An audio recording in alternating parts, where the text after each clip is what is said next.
Hello there. Well, today I'm in my studio. I'm recovering from a hip operation, so I'm not doing any fishing at the moment because I don't think it's sensible to do it on uneven banks, and I don't want to fall over.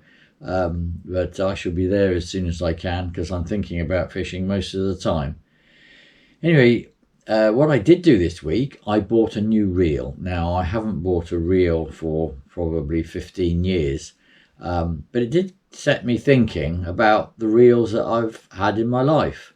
So I thought I'd just do a little review of the reels I've got.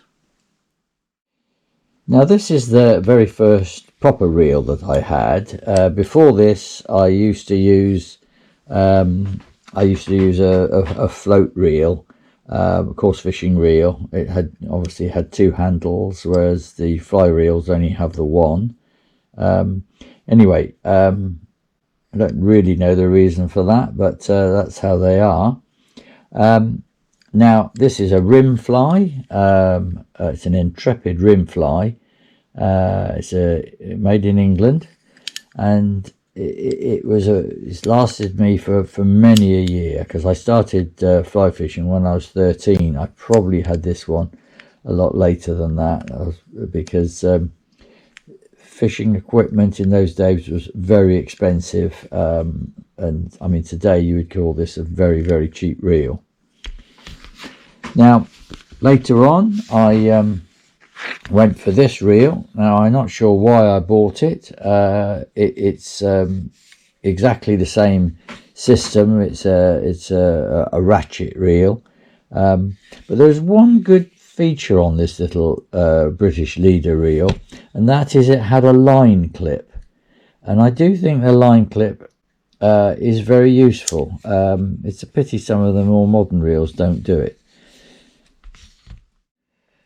Now, what these two reels do have in common is they're both very noisy reels. This one's even noisier, and I really felt like having a reel that was more silent, especially when you're on a little stream which is very quiet. Now, when I could afford it, I moved on to this Redington reel. I bought this about 20 years ago. You can see it's a 5.6 or 5/6. This goes with a 9-foot Grays rod, which is also a lovely rod, and this is really my main reel. And the quietness, this is what I really do like, that quietness.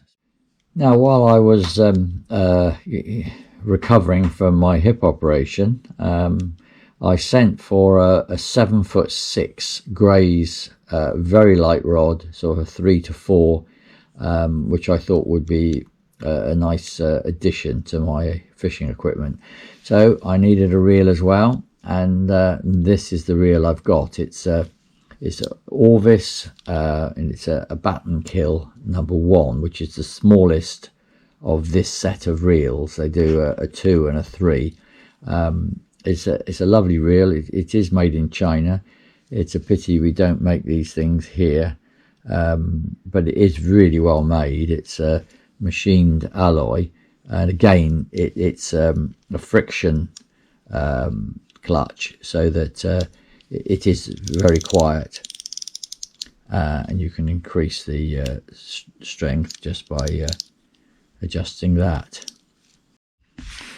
Well, I think these 4 reels represents to me 62 years of fly fishing, and you can probably see why I probably won't get rid of these 2 old ones, but I shall certainly be using these on a regular basis.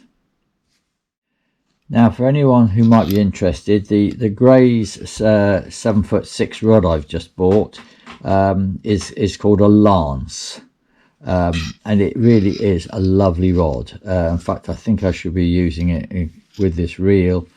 I should be using it quite a lot, because it has got a lovely action. Anyway, I do hope you enjoyed this little short video. Next time I hope to be actually on the river. Anyway, if you did, please click a like and maybe subscribe. Goodbye for now.